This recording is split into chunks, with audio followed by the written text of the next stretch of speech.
All right, so let's get started. Welcome, everyone. I'll call this meeting to order. I'm Bill Steele, and Chair of the Niagara Regional Police Services Board.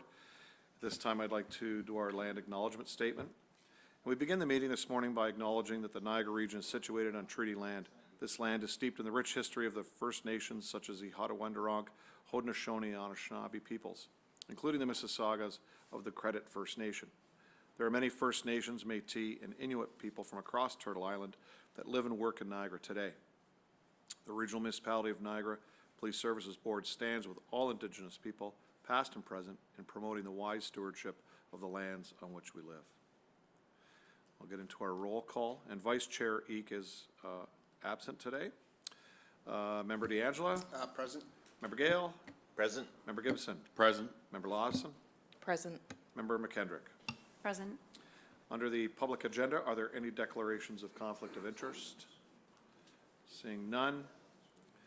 We have the minutes of the public board meeting held Thursday, September the 22nd. If I could have members D'Angelo and Gale move that the minutes of the public board meeting held Thursday, September 22nd, 2022 be adopted as circulated. Questions? Anyone opposed? That's carried. Chair's report. We have two students with us today. We have Sebastian and Victoria. They are students at Niagara University in Lewiston, and they're in the Bachelor of Social Worker program. We welcome them to our meeting. They're here as observers, and thank you for coming out. On September 23rd, the service hosted the official opening ceremony for the new No. 1 District Police Facility located at 198 Welland Avenue in St. Catharines. Current and past board members, senior police executives, and regional and municipal dignitaries attended the ceremony, and the board was honored to see so many community leaders and colleagues come out to join us for the milestone event. And on September the 28th, board members attended the Ontario Association of Police Services Board Zone 4 quarterly meeting. Meeting participants from 14 police service boards, including municipal and OPP contract boards and First Nations police governance bodies, discussed relevant matters related to police governance. The next OAPSB Zone 4 meeting will be held in the early 2023, and more details will follow in the new year. On October 19th, Member Gibson joined members of the service at the Kristen French Child Advocacy Center's Spotlight Gala held at John Michael's Banquet Center. And this annual gala commemorates the ongoing work being done throughout our local communities to bring kids and families together in a safe and secure environment where they can find support, comfort, and the opportunity to heal from traumatic childhood events. And this evening, I'll be joining Chief McCullough at the formal banquet of the Canadian Police Chaplains Association Annual Training Seminar, which is being held from October 24th to the 28th at Embassy Suites in the Falls. The theme for their training session is Serving Together, Making a Difference. The sessions provide learning opportunities to provide chaplains across Canada so they can continue to support our service members when they face challenging times. The Canadian Association of Police Governance hosts monthly webinars as part of its educational strategy to keep police boards and police executives across Canada apprised of issues currently impacting the policing community. Since our last meeting, board members participated in 2 webinars related to police governance and civilian oversight. There is an upcoming webinar on November the 15th at noon titled Excellence in Police Governance, and a virtual governance summit on November 24th at 1 p.m. on the future of policing and police governance. On November 9th and 10th, the Ontario Association of Police Service Boards will be hosting their 2022 Labour Conference at the Toronto Airport Marriott. The program will provide learning opportunities about the labour relations landscape across Ontario, police executive contracts, legal matters, and insights into diversity, equity, and inclusion, and police hiring practices. The board's executive director and I will be attending the conference on behalf of the board. And the board will be holding a special public finance committee meeting on Friday, November the 18th at 9:30 a.m. to consider the Niagara Regional Police Services 2023 proposed operating budget. The next monthly board meeting is scheduled for Thursday, November the 24th at 9 a.m. and both meetings will be held in the community room at Niagara Regional Police Headquarters. And that ends my report. Questions? Seeing none. Reports from the chief. Thank you, Chair. Good morning, everyone. Just wanted to take a moment to acknowledge that the last month... Mr. Chair, may I interrupt for 1 second? I just stepped away. May I have a comment on your speech, if you don't mind? Sure, sure. I'm sorry. I just went back and talked to Sebastian and Victoria, and like I did to Staff Sergeant Sarah Rose, who smiled at the back the one time and brought her up to the mic. With your permission, Mr. Chair, and this board, I'd like to bring these two students up here for 2 minutes just to tell them why you're here and what it's all about. Is that okay with you? Sure, Mr. Chair? sure. So Sebastian and Victoria, you've had about a minute and a half now to think about what you're going to say. Please come to this mic, if you don't mind. I do this, and it's not for election votes. The election was last week, so it's legit. Thank you.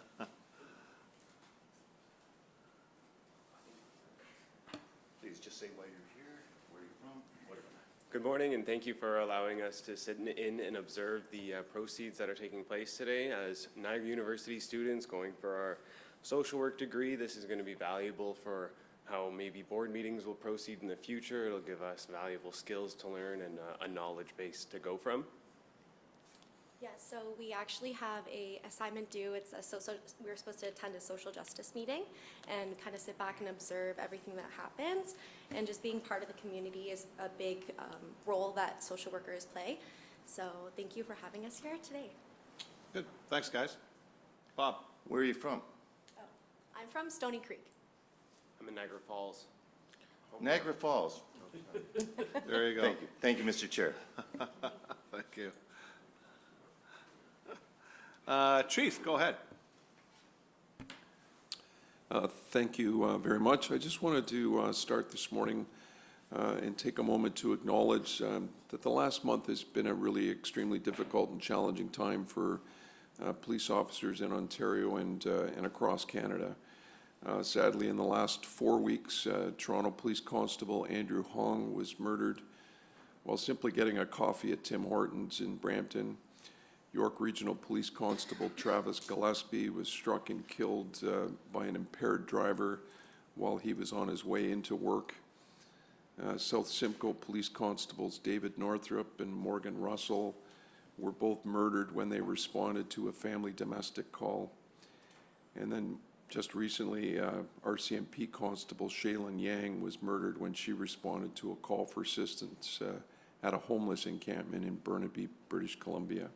I think their deaths really highlight the inherent risks that the police officers in our community face on a daily basis while simply serving and protecting their communities.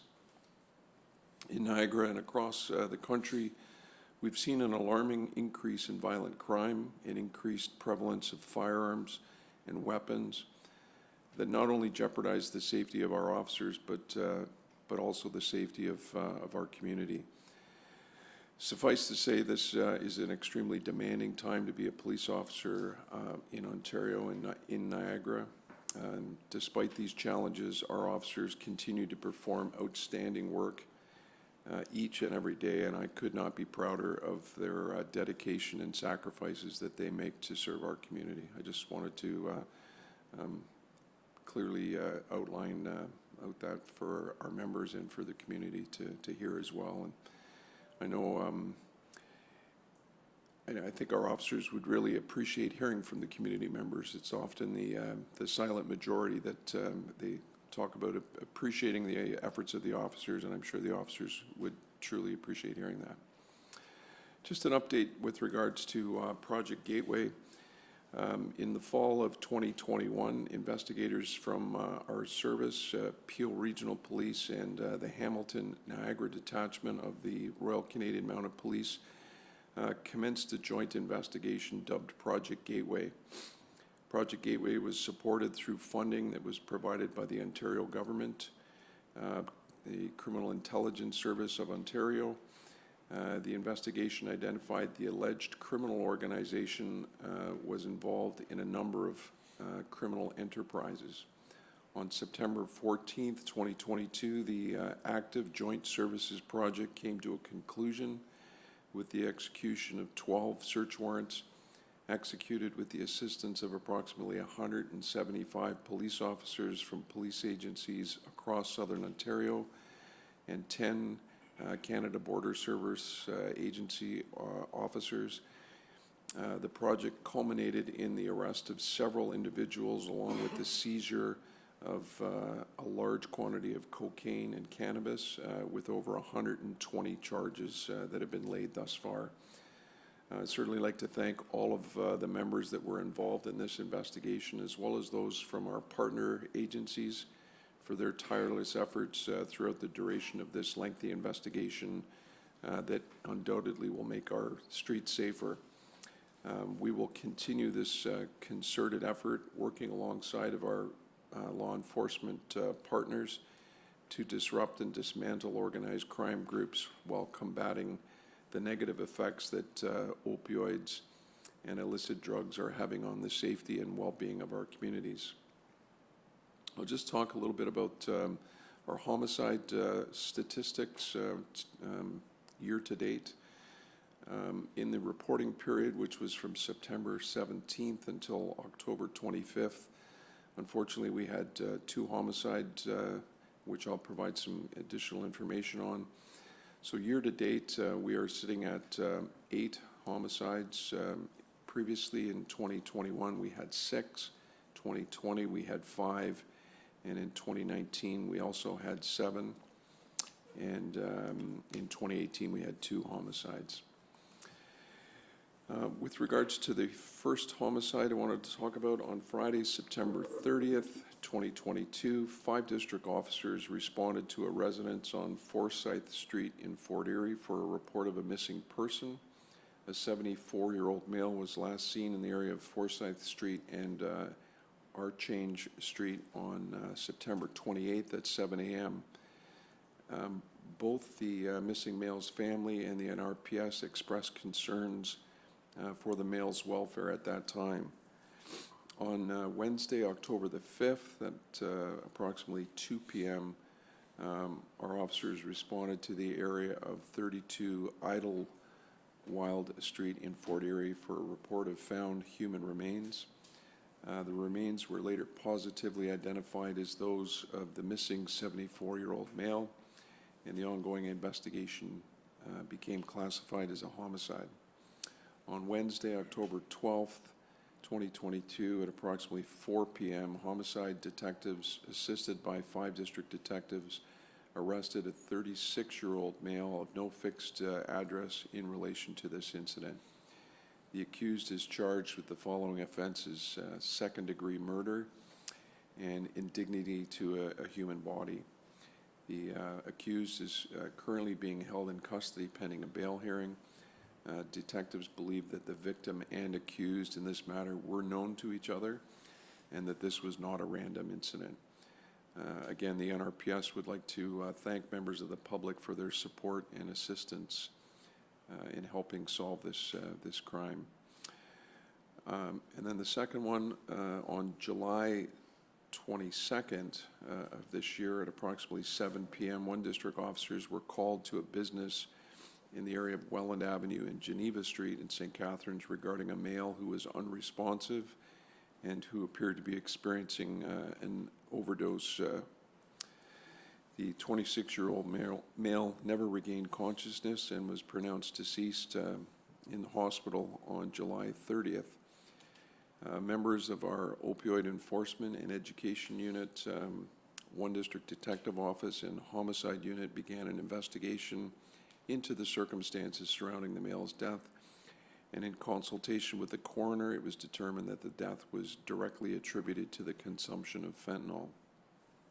On October 2nd, 2022, a 34-year-old Hamilton male was arrested and charged with trafficking, as well as manslaughter in connection with this death. The Opioid Enforcement Unit is funded by the Ontario government's Community and Safety Policing Grant, and the unit this is an initiative by the unit focused on education regarding the risks associated with illicit opioid use, while incorporating an enforcement to address opioid-related issues within our community.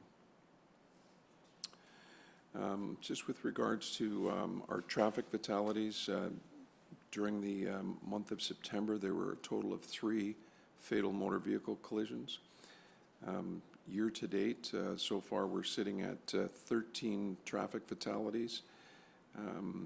Comparatively, in 2021, there were 21 fatalities. and in 2020 there were 16, and in each of the years, 2018 and 2019, there were 13 fatalities. Some information about those 3 fatalities. The first one on Friday, September 9th at approximately 10:30 p.m. Emergency services personnel responded to a report of a serious single-car rollover in West Lincoln. 8 district officers, along with Niagara EMS and West Lincoln firefighters, arrived on scene in the area of Regional Road 20 and Concession 4 Road. A single car had left the roadway rolled multiple times and ended up in a adjacent field. The driver of the vehicle, a 23-year-old male, had to be extricated from the vehicle by fire personnel, and unfortunately he was pronounced deceased at the scene. The cause of the collision remains under investigation by detectives from our collision reconstruction unit. On Friday, September 23rd at approximately 1:08 p.m., 2 district officers responded to a report of an adult female pedestrian who had been struck by a vehicle in Niagara Falls.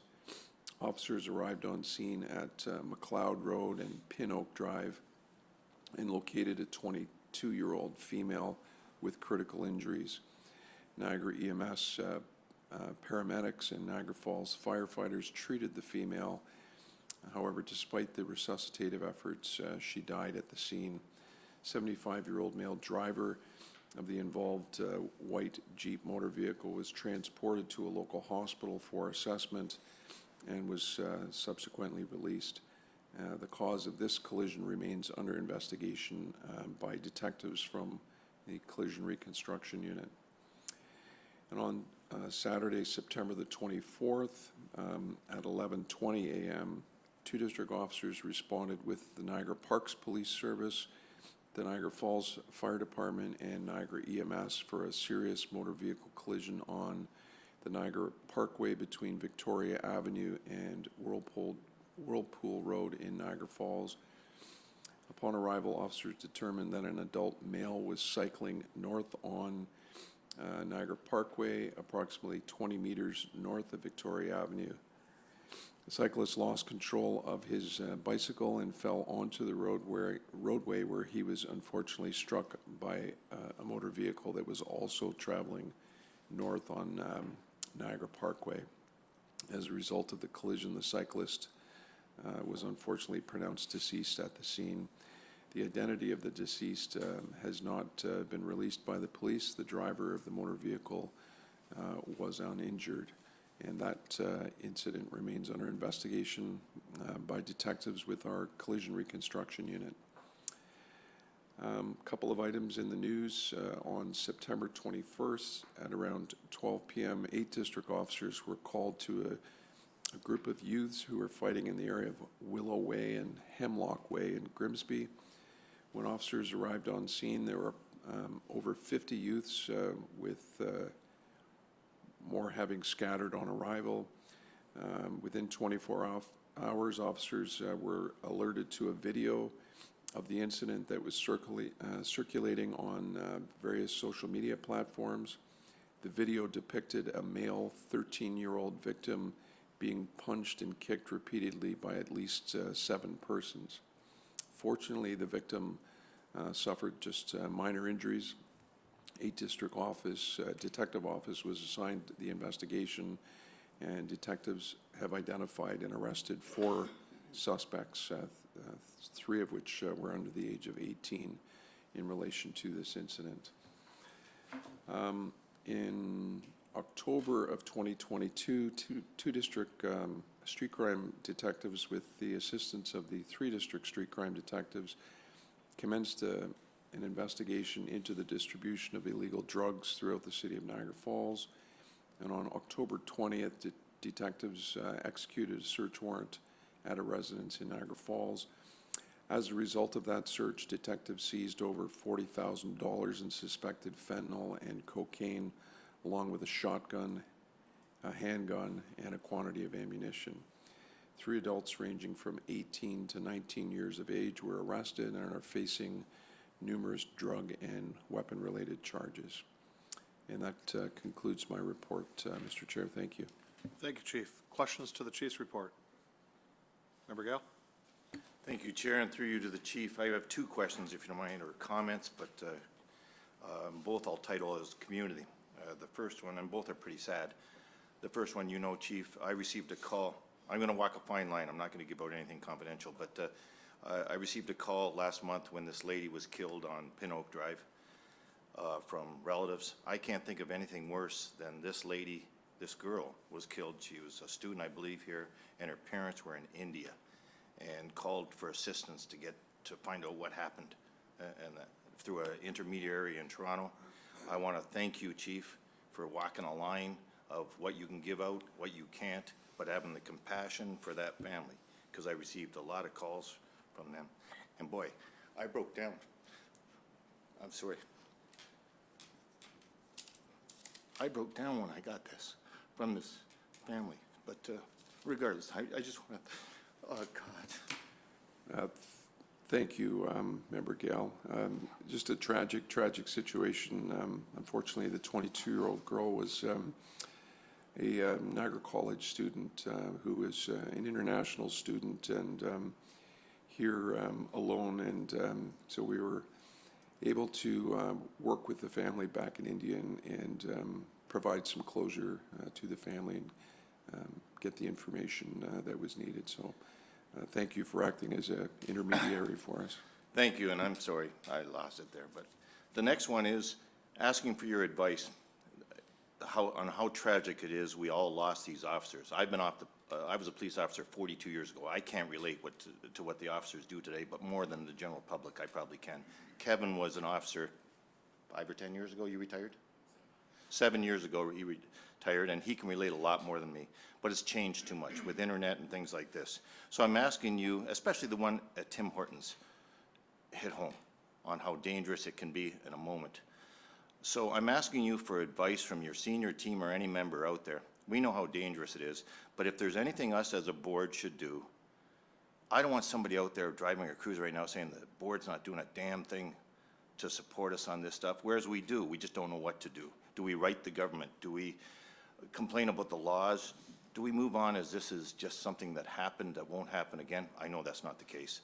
So I need advice from you. The chair does, this board does. If you think there's something, or your senior team, or any officer out there watching this, that we should be saying to anyone in support or to try and change things on this. Now, when I said the title is community, you get it with community, and that's why you people are all here and you were hired in the first place, was your community relations on this. So more we relate to the community, but these were one-offs, I hope, on it. So my point to you, Chief, is if you have any advice for us, could you please talk to the chair or to this board anytime and say, hey, I wish you would send something to MP, MPP, whoever, to do something, or make a comment to the troops, to whatever you want. Chief? Thank you for the question.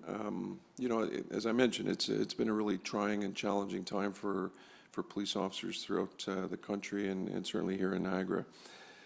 You know, I think the community really depends on police officers to maintain public safety and really the rule of law and public order. And I don't think as a community we can ever lose sight of the important role if we lose that in our community. You know, I think the one thing that would, I'm sure, be extremely welcome by our officers would be a public show of support for our members for the work that they're doing. It's difficult work under extremely challenging times right now. The social issues that they're responding to. There's no easy solutions to a number of the calls that they're responding to. They're doing their best under extremely difficult circumstances. You know, especially for the officers that were hired 5, 10, 15, 20 years ago, they didn't have to deal with the social issues of the mental health crisis, the opioid crisis, and the increased prevalence of gun violence. I think is is certainly a significant challenge for them and worrisome for the officers and their families. Obviously,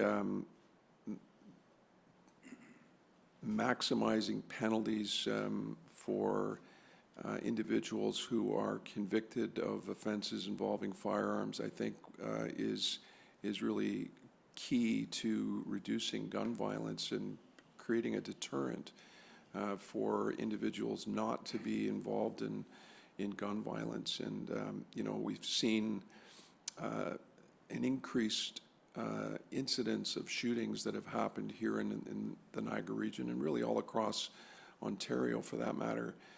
Lots of linkages and ties to street gangs from the GTA. And you know, I think any additional funding that can come from the province, and they've been very supportive in creating a guns and gang strategy. But I think just need to be aware that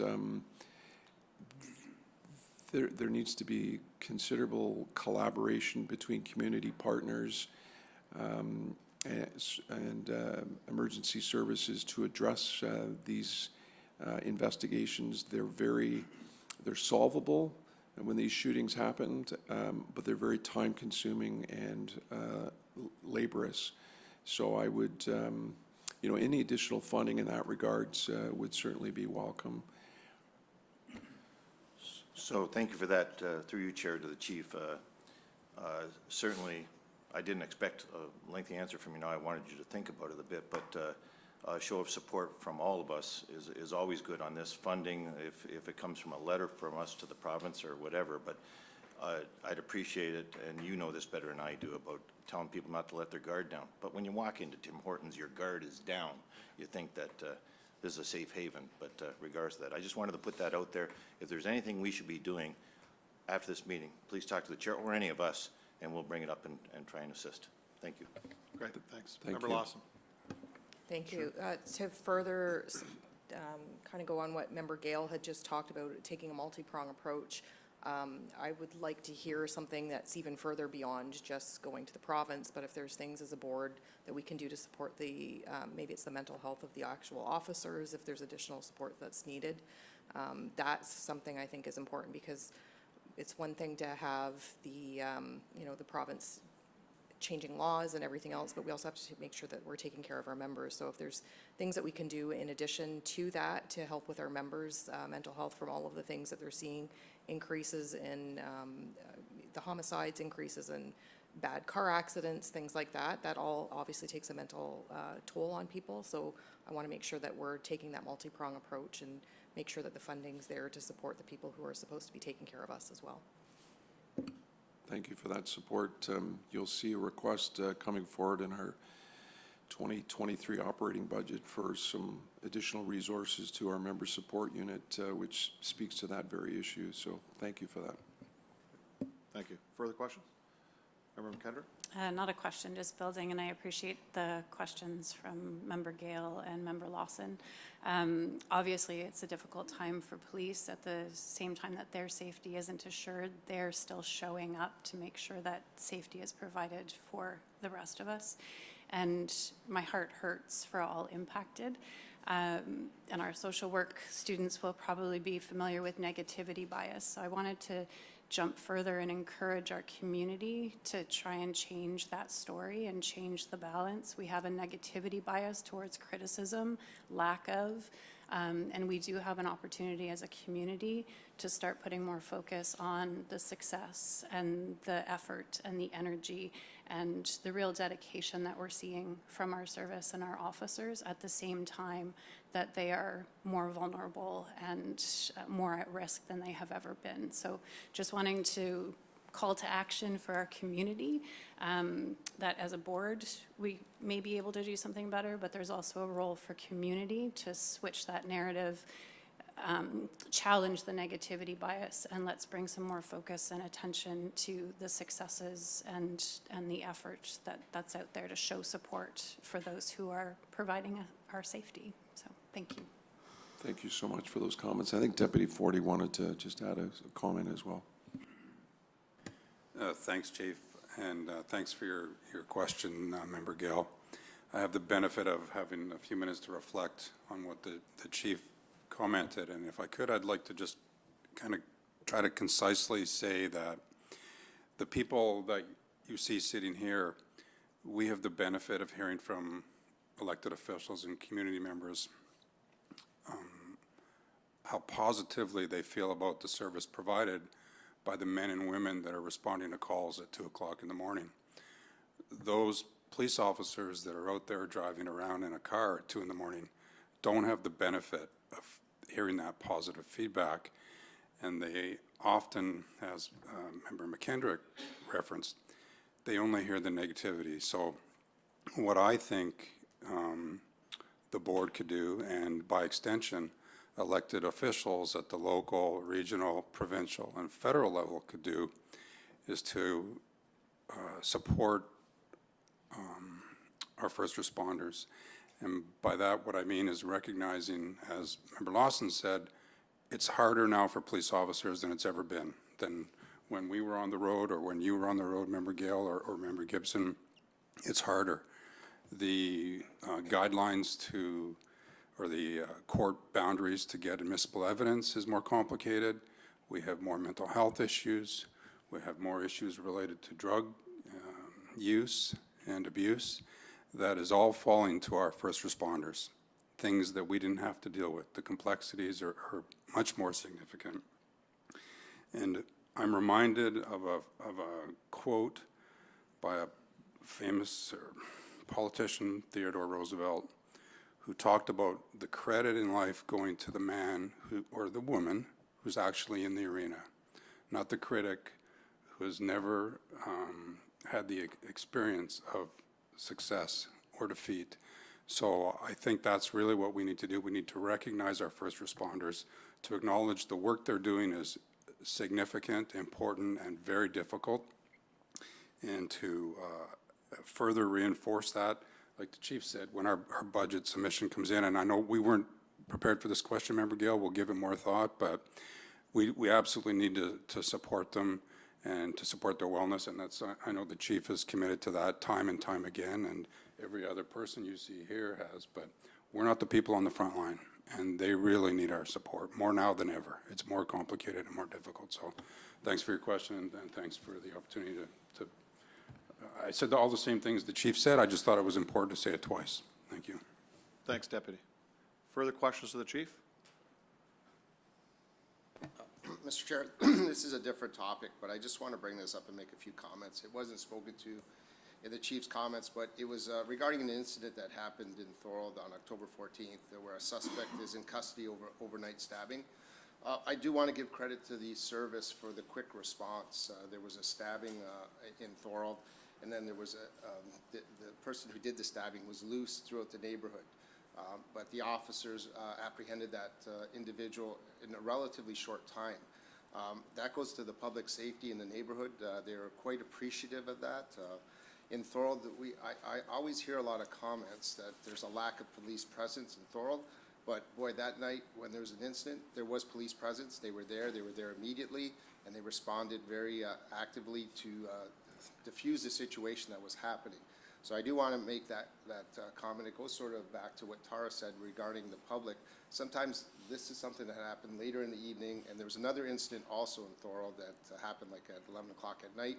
Again, the response was immediate and very swift, and proper actions were taken. So these are incidences that show how quickly the NRP are there. People say, again, that there's not police presence. I see police presence in Thorold all the time. It's a matter if you're looking for it. If you're not looking for it, you don't see it. But if you see it, if you look for it, you'll see it. And then when there is an incident, they're there very quickly in responding to it. So I do want to commend you and the service for the quick response. That to me was, this one hits home because the stabbing actually took place right across from my dad's house. My kids are there quite well. My dad has passed away, but we're still maintaining the house, taking care of it. My kids are there cutting the grass and stuff. And there was a good Samaritan who was involved in that, and his car was attacked for helping the person that was stabbed. So I'll be spreading the message out how quickly the response was and how effective it was in diffusing the situation to make the neighborhood safer. So I do really appreciate that. Thanks very much for the comments.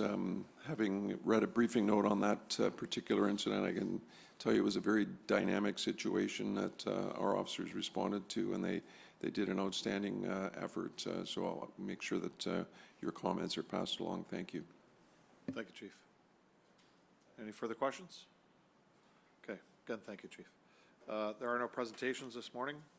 We have consent agenda 8.1 through to 8.7, moved by members Gibson and Lawson that the information be received.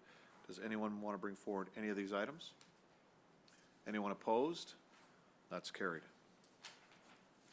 New business, item 9.1, the capital budget, 9-year capital forecast, budget year of 2023. Moved by members McKendrick and D'Angela, that subject to approval by Regional Council of the consolidated capital budget, the board approved the 2023 police service capital budget and forecast as follows. That the 2023 capital budget of the Niagara Regional Police Service of $5,298,833 as summarized in Appendix 1 be approved. 2, that the financing in the amount of $5,298,833 be initiated upon approval of the 2023 capital budget and be allocated to the projects as summarized in Appendix 1. Financing for the 2023 capital budget is from the Police Capital Levy Reserve in the amount of $1,715,500. Police Vehicles and Equipment Reserve Fund in the amount of $2 million. Regional Capital Levy Reserve in the amount of $1,175,000. And development charges in the amount of $408,333. And 3, the 9-year capital forecast be received as a guideline for the development of future capital budgets. Questions? Anyone opposed? That's carried. Item 9.2, Enterprise Voice Telephone System. Moved by members Gale and Gibson that the board approve the renewal of the Enterprise Voice Telephone System maintenance service contract for a 5-year fixed amount of $425,000 plus HST net of rebates as attached to the report, and further that the Chief of Police be authorized to execute all required documentation on behalf of the board. Questions?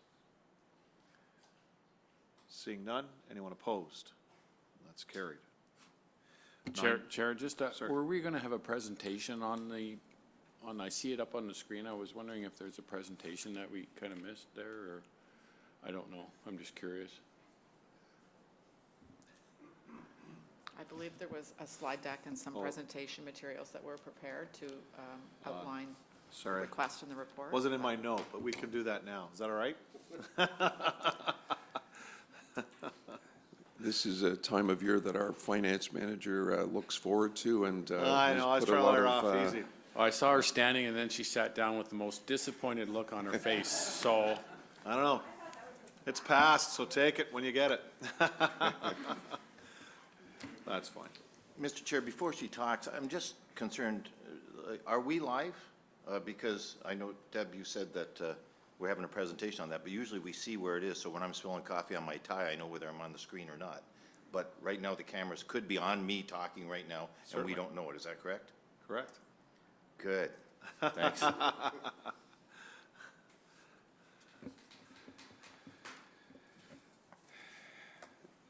So thank you, Chair Steele, board members, and board staff, and the members of our community for the opportunity to present our proposed 2023 capital budget, including our 9-year forecast, excuse me, and for allowing us to provide some context surrounding our capital needs as we continue to ensure that we're positioned as a service to move forward to best serve and protect our community. The capital budget process focuses on developing a long-term asset management strategy, not only to replace existing assets, but also to align our capital needs with the future vision of the service, essentially focusing on the here and now while also being alive and planning in a fiscally responsible manner for the future. It's important to stress that this annual process gives us an opportunity to review our previous forecast for future capital needs against the continuing changing horizon and expectations for policing. This process begins in April of this year, when program managers reviewed their inventory to identify assets that are at or near end of life or scheduled for replacement. In addition to asset replacement, program managers, along with their executive lead, consider assets that are necessary to support and execute strategic initiatives as outlined in the board's strategic plan. This year, 23 projects were submitted for consideration, totaling $7.1 million. All projects were evaluated using the region's Capital Asset Management Resource Assessment, or CAMRA for short, which critically evaluates the asset based on a set of criteria. The fundamental aspect of the CAMRA tool considers the asset's current condition, probability of failure, and its risk to primary operations in the event of failure. The CAMRA tool has been used region-wide to assess the condition of assets slated for replacement through a common scoring matrix, and the service committed to follow a similar process during our capital asset review. In addition to the CAMRA tool, the executive leadership team considered other factors such as operational need and alignment to the board's strategic plan for new capital asset projects and the likely impact on risk and liability, along with public and member safety for replacement projects. The projects were analyzed by the service's executive leadership team and deputies at great length until the final list of 13 were identified as a priority for 2023 at a total cost of $5,298,000 and $333. The final total is down approximately $300,000 from our 2022 capital budget forecast for the 2023 calendar year of $5.6 million.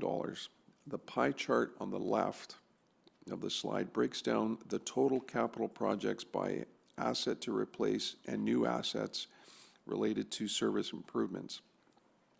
As the chart illustrates for this year, approximately 82% of our projects fall within the asset replacement category, while 18% is for new capital related to service improvements. The pie chart on the right of the slide illustrates the funding sources used to finance the 2023 projects, where 70% of the police capital and vehicle reserve funds. The remaining 30% is funded from 2 region reserve funds to offset our capital funding gap. As mentioned, we went through a lengthy evaluation process to reduce the capital projects submitted to the final list, which exceeded funds available from our capital reserve funds of $3.7 million. It became apparent that we would need to seek alternative funding sources in order to finance all 13 projects.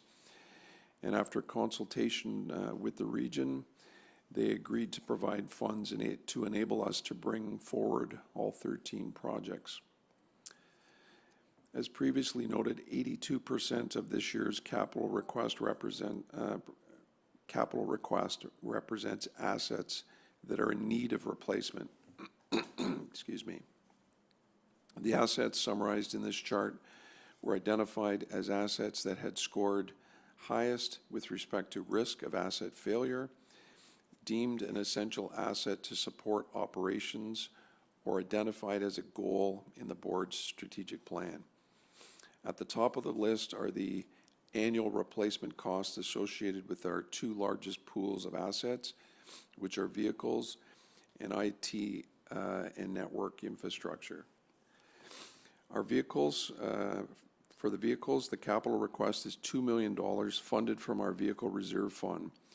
The vehicle replacement program takes into consideration the age of the vehicle, odometer readings, overall condition, and intended projected applications of the asset to ensure overall safety and effective guardianship of the asset. By virtue of their duties, patrol vehicles are operated in harsh conditions, often 24 hours a day, 7 days a week. And as an emergency service, vehicle reliability and availability are critical factors and must be considered through appropriate vehicle replacement. For IT and network infrastructure, the capital request is $935,000 funded from our capital reserve fund. This represents the annual provision in our capital budget for IT and network lifecycle equipment replacement and upgrades to support continuity of service. The remaining assets to replace include a multi-use tactical robot, a range target system, drone and dive helmet, items that were slated for replacement as they've reached the end of their useful life. The service will be upgrading its records management and applicant tracking systems to improve operational effectiveness by purchasing software that offers seamless integration with existing applications, eliminating redundancies. The 2023 capital budget also includes the continued financing of the previously approved 2022 capital project to migrate the services CEWs to the new TASER 7 platform. In order to meet increasing patrol pressures, the service will increase its patrol fleet by 5 vehicles over the next 3 years for a total fleet increase of 15 patrol cars. This capital project will be funded by the region's Development Reserve Fund. Development charges are a one-time fee collected from developers when applying for a building permit for a new development or redevelopment project. Niagara Region collects these fees to help pay for the capital cost of the infrastructure that's needed to service the newly developed or redeveloped projects. Approximately 2 years ago, the authorized strength for frontline uniform officers was increased in 1, 2, and 3 districts. And despite the increased staffing, the number of marked patrol vehicles was not increased proportionately, which resulted in a shortage of vehicles on a regular basis. In addition, the creation of the core unit, which you recall you had a presentation on, I believe, last month, within the districts, resulted in a further demand for patrol vehicles in order for these officers to perform their duties out in the community. The increase in marked patrol vehicles would maximize the addition of uniform officers and deployable units on patrol, as well as providing core officers with access to patrol vehicles to allow them to fully perform their assigned duties. The increase will require an increase to the operating budget by approximately $108,500 for the cost of fuel, minor vehicle supply costs, and preventive maintenance. On this slide, it's a request to add 32 new CCTV cameras to expand our CCTV footprint within the community in high-risk areas within the region. To supplement financing of these cameras, the service submitted a grant application to the Ministry of the Solicitor General under the Ontario Guns, Gangs, and Violence Reduction Strategy. The ministry funding is limited to a one-year grant cycle from 2022 to 2023, which is the last grant opportunity for CCTV camera funding. The ministry has approved the service's application to fund 50% of the total acquisition that must be dispersed by March 31st, 2023. The request has been brought forward in 2023 to leverage the funds that have been provided by the ministry to partially subsidize the program. The next slide covers the Connected Officer Program. As we continue to evolve and realize the technology enhancements that can be utilized by officers, this asset request is to equip all frontline officers with a mobile device that can be used to file reports, make calls, send emails, and access various databases and resources. This will complement the implementation of e-notes, which is an electronic duty book application, which will enable frontline officers to electronically dictate their notes with audio and video statements and directly submit within our records management system. Today's workforce is increasingly becoming more mobile, and applications that were once accessible only from the office are now available in the form of software as a service on mobile platforms. The applications are accessible from a mobile device, creating the ability for the mobile worker to have greater efficiency to do their work from the field while providing a physical presence in the community.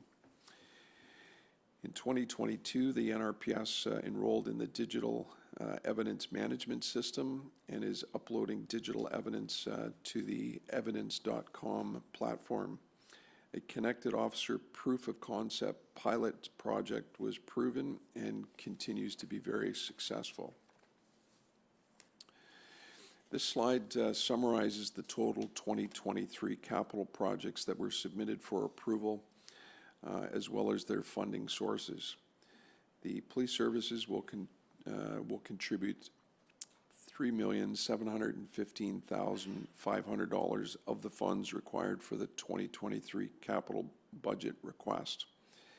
These funds are made available through the contributions from the operating budget set aside to fund capital assets. As mentioned earlier, the region has agreed to fund $1,175,000 from their capital reserve funds in lieu of debt financing in order to bridge our financing needs that result from a capital funding shortfall.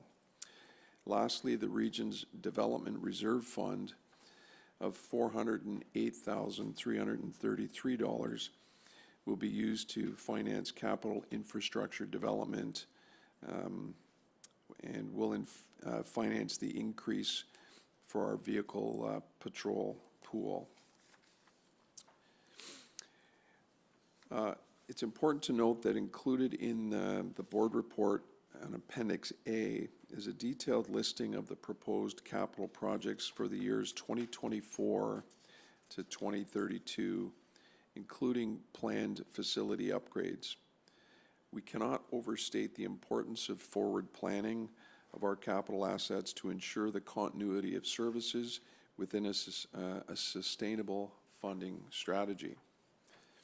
During our 2022 capital budget submission, the service outlined a long-term capital funding strategy that would increase our operating budget capital contributions by $320,000 per year to reach $5.6 million by 2029.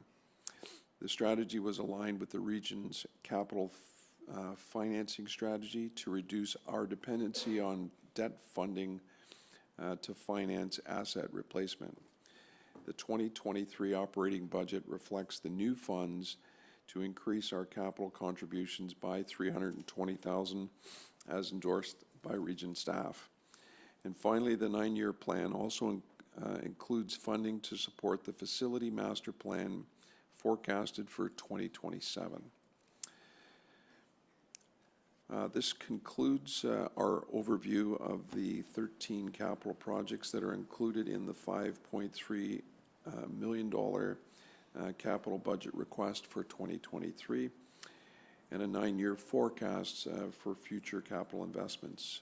At this time, Mr. Chair, I would turn the floor back to you and welcome any questions. We have a number of subject matter experts in the room that may be able to assist with some questions or clarity on the various projects.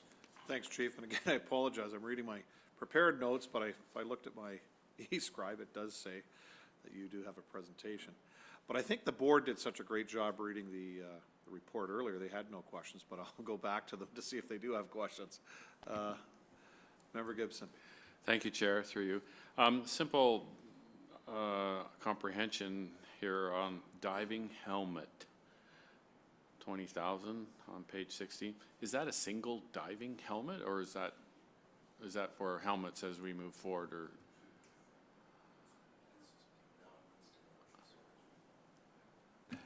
I'll turn it over to Superintendent Ash that can provide clarity on that. Thank you, Chief. That's actually for two, but it's across 2 years, so one in 2023 and one in 2024. Okay, so these aren't costing $20,000 each, they're $10,000. $10,000 each, I believe. Okay, thank you. That's all I had. Good. Member Lawson? I have a couple, I have a couple quick questions. One, the CCTV cameras and then connected officers, is there an annual or monthly licensing or seat fee that goes along with them for operating? I'll turn to Mr. Akramaskoul for that response. Good morning. Thank you, Chief. Through you, Mr. Chair. For the CCTV camera, they are very minor camera licensing costs. They're already included in the annual operating budget. On the connected officer, the ongoing cost will be the data plans or the cellular plans, and we have captured that in our forecast for the operating budget, so it's all been covered for that. Thank you. Perfect, thank you. So having lots of experience with capital budgets, I can appreciate how tough this was to go through and choose the projects that are the most important, because obviously knowing that there's only so much money around, I did the whole thing where I looked at it and I said, okay, what can we cut? Because obviously we have to be prudent of our costs and things like that to our taxpayers. And honestly, the few little things where maybe it was one of those things, like as Member Gibson had mentioned, maybe the dive helmets or that, obviously we can't because you need those for diving and things. So I'm happy with the budget the way it is and presenting it to the region, and hopefully the region's acceptable of it. I understand and I appreciate the amount of work that goes into this and being prudent. I don't think people realize when they see big numbers, because not everybody works with numbers like this on a regular basis. It's usually significantly more than ourselves and the public tend to make. So it's not like we see the numbers 2 million on a regular basis. I'm going to guess that's probably just replacing approximately 35 cars on a going forward basis, because it's probably about $60,000 a vehicle by the time you've included your packages and things like that. And I don't think the average person understands what those costs are. So to kind of summarize for myself, I'm happy with the budget the way it's going forward, and if there's any support that's needed to talk to the region, I'm happy to do that too. Chief? Anything else? Thank you. I don't think there was a question there, but thanks for that. Okay. Henry? No, thank you, Mr. Chair. Just a question regarding the CCTV cameras. Is there a limit in terms of the grant application that you can put in? Is there a limit on the grant application for the CCTV cameras? There is, and excuse me, through you, Mr. Chair, we did our best to maximize the money or the funds that were available so that we were able to get the most cameras for the benefit of the region. Okay. Yeah, the only question I have with that is, was there an opportunity to work with the local municipalities to leverage more funds? Like if we didn't maximize the grant application, can we piggyback with some municipalities? Because if you're getting 50 cents on the dollar for the taxpayer, I know it's all coming from a taxpayer, but anything we can get from the province subsidizes what we do here in the region. So would there be an ability to work with some municipalities, or is that strictly through just our budget that we're allowed to put the application forward? The maximum dollars that were available through the province, it wouldn't have mattered if, like, you couldn't piggyback and add more to it. It was a set amount, and as you mentioned, if it's coming from one taxpayer, it would have been dispersed amongst the municipalities as well as the region's budget. Okay, thanks. Good, thank you. No further questions? Member Gale? So thank you. I have a number of questions, and I was hoping others, I usually come out of the blocks first, and I don't want to in this one. Through you to the Chief, is this the first time we've seen this report? Yes, it is. So this came out yesterday, did it, Deb, to us? No, the presentation slide deck came out Yes. Yesterday afternoon, but the report itself was part of the original agenda package. Okay. So my questions on this, what route does this follow now to the chair or to the chief? Does it go to regional council for endorsement and then it's in place? Through you, Chair, go to the Budget Review Committee of the Whole, and along with the ABCs and the region's overall budget, would be consolidated with the operating budgets, and again, would receive approval through the Budget Review Committee of the Whole, and then ultimately Council as a whole. Okay, so I do like, through you, Chair, always, I do like that this came to our board. I don't know how many more meetings we have of us regional councillors here, probably 2, but it's nice that it came to our board who understands what's going on here rather than someone new to look at this. So I'm going to hop around here with some questions. The $2 million for vehicles, there aren't vehicles out there. So what's plan B if you can't get the vehicles, or do you have the access to vehicles to buy? Through you, Chair, I'm going to turn to Superintendent Frayne. I know that there has been challenges acquiring vehicles. To this point in time, we have been getting vehicles. There's just been a significant delay in getting those vehicles. But I'll turn it to Superintendent Frayne for additional information. Good morning. Thank you for the question. Through you, Mr. Chair. Yes, there is difficulty in sourcing vehicles, absolutely. We are aware of that, and we're trying to extend the life of our vehicles as much as we can to get to the point where we can bring those vehicles in. Just for example, I know we're still waiting for vehicles that we ordered in February. We're still waiting for those vehicles to arrive now. We do have a number of vehicles that are arriving this week or next week, but we are looking at getting our orders in as quickly as possible to try and get ahead of the queue of other people that are sourcing the vehicles. The price of vehicles has also seen a dramatic increase as well, so we're trying to compensate for all that and get our orders in now and get them locked before they go up even further. Okay, and next on the CCTV cameras, is there a shared response from the cities that these are going in? Is that an option there, or are they just for our usage on it and we should bear the whole cost? And I remember when CCTV cameras started 8 years ago, whatever, and the city of Niagara Falls wanted them down by the casino area, and they were going to share some costs on it. I don't know if that happened, St. Catharines and that. So I'm taking a community like Waynfleet, who probably won't have a CCTV cameras. Should we be looking to some of these cities to share some of these costs with us on that?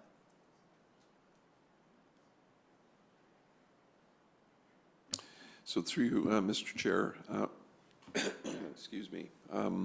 In the past, Niagara Falls and St. Catharines have contributed funds towards the acquisition of additional CCTV cameras.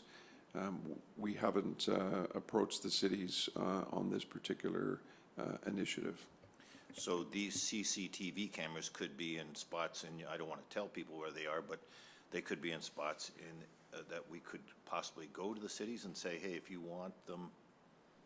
You know where I'm going to with this question.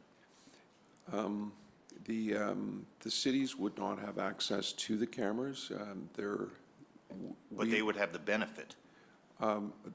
Ultimately, the community would receive the benefit from the enhanced public safety that results from the cameras being in the community. We have access to them in our real-time operations center here at police headquarters. So the cities don't actually have access to the cameras. Okay, and we're all one region, so I get it why we don't have an individual city advance for that, but I feel sorry for the people of Waynfleet and that. If I could just, it's a good situation for Waynfleet in many respects, because in order to qualify for the grant for a particular municipality, you had to be able to demonstrate through data that you had a gun and gang problem. So the fact that Waynfleet didn't qualify for CCTV cameras, or Port Colmer didn't qualify for CCTV cameras, means they didn't have, or they don't have, a gun or gang problem in their community. It's primarily the city of Niagara Falls and St. Catharines that have those issues. Thank you. And one other thing I just want to highlight here. I know this money is coming from the reserves, but we always end up having to fill the reserves. As soon as I looked at it, I thought, okay, we've got the money, we're putting it in here, but next year we'll be going to fill the reserves on this. I'm not knocking that you want to do these things, but it's just not, the money's always there. Is that a fair comment of mine? They are funded through the reserves, but ultimately it's funded through our operating budget, which puts money from the operating budget into, like, as an example, the vehicle reserve. But anyway, you look at it, it still comes from the taxpayer for this stuff. And Correct. result is it always does, yeah. Correct. Okay. Okay, I'm done. Thank you very much. Good, thank you. Further questions? Seeing none, okay, already moved and passed. On to item 9.3, Police Services Board bylaw, electronic monitoring of employees.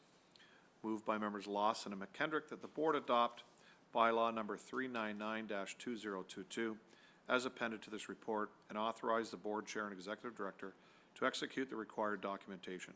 Questions? Anyone opposed? That's carried.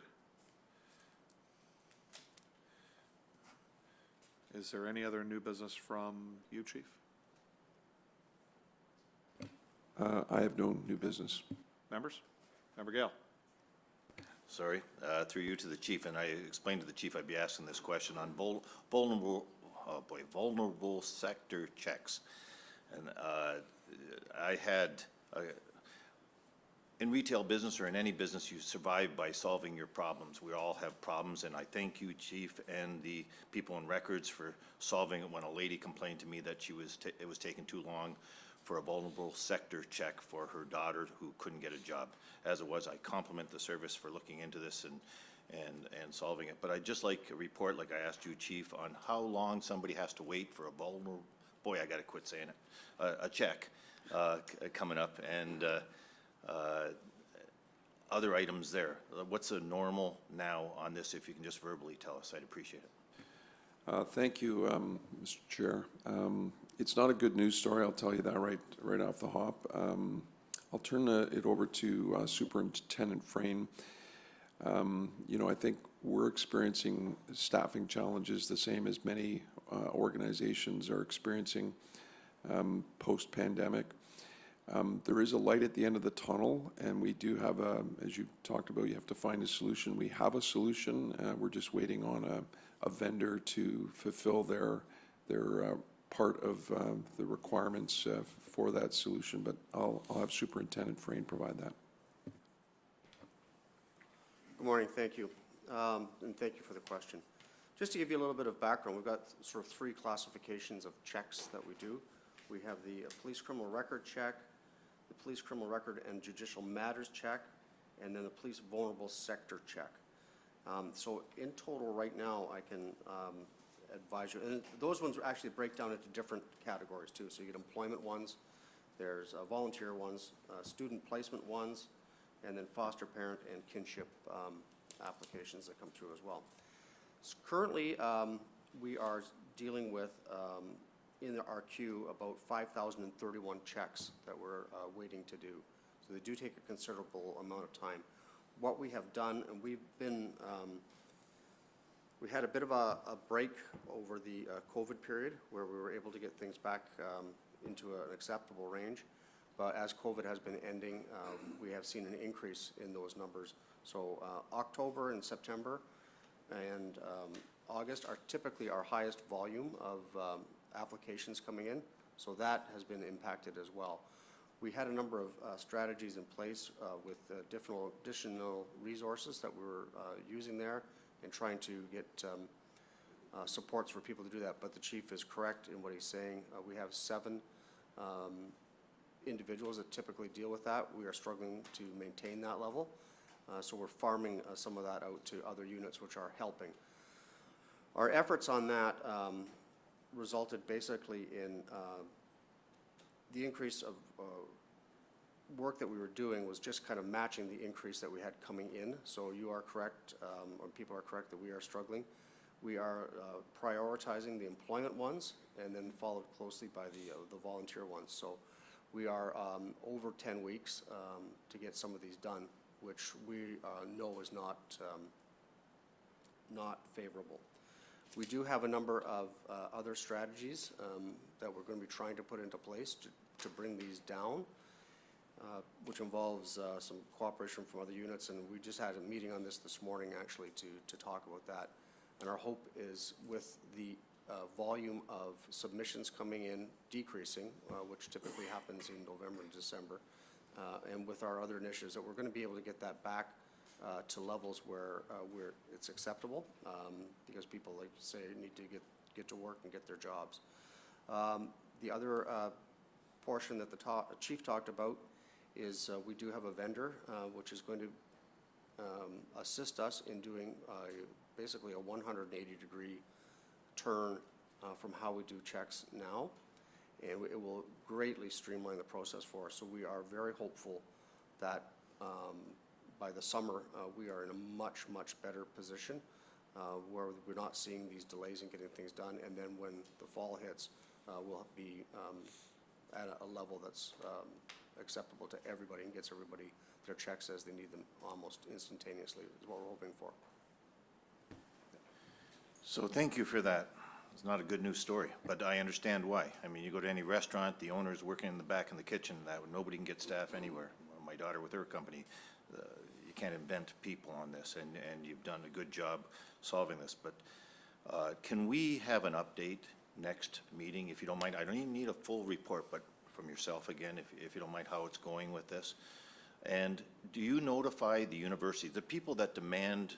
This one here that I had was a person that was going to work, I believe, at Pathstones, people that definitely need checks. Are these people notified that, hey, tell your people that when you're going to hire them, that you better get in here to get your check right away? That's one question. I'll give you a number of questions if you don't mind to answer. Another question is, I've always told people, if you come to the counter here and you're not from Russia and you lived somewhere else and things, if everything's normal in it, you can probably get it done at the counter on certain checks. Is that a no completely on that? I'll go with those two questions right now, if you don't mind. Notification, and can they come to the counter? Excuse me. Through you, Mr. Chair, yes, we have been notifying agencies and individuals of the difficulty that we're having in getting these done. The problem is people end up getting a job offer or a need for these checks, but they didn't know in advance, so they didn't get themselves in here ahead of time to shorten that time frame, so that is difficult. In terms of coming to the records counter and getting that check done in hand, currently we don't have that capacity to do that. We are intaking and we are triaging to get the employment ones done, and checks are in the neighborhood of, some of them are an hour and a half to get done once we get to them. So what will be happening, they go into the queue, we take the employment ones and we focus on those and get those done and work on those. In the future, and I will hopefully be reporting at the next board meeting on that, some greater timelines for us.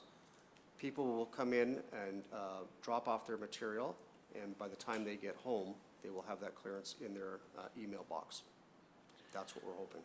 So I thank you for this, and I especially thank you for the common sense factor where you're prioritizing employment ones, or someone can come to you if there's some other priority out there. You know, we always know that it's different for all on these things. But I hope that the press or people from, say, Brock University or something like this can get this news, and I don't know if it's from our publication going out, from our communications saying, hey, we've got a backup for whatever reasons you put in there, and they're all legit reasons. Understand if you've got a hockey team and you need coaches right away, don't expect it in a week on this. So get your feet to the pavement and get it in here right away on this. I'm done. Thank you. Thanks. Further new business? Okay. We have item 11, which is 11.1, Police Services Board Draft Operating Budget for 2023. Moved by members D'Angelo and Gale. In accordance with the board direction, the above noted report be received for public information. Questions? Opposed? Carried. At this time, the public meeting is adjourned. Thank everybody for being here, and thank those for watching us on WeStream.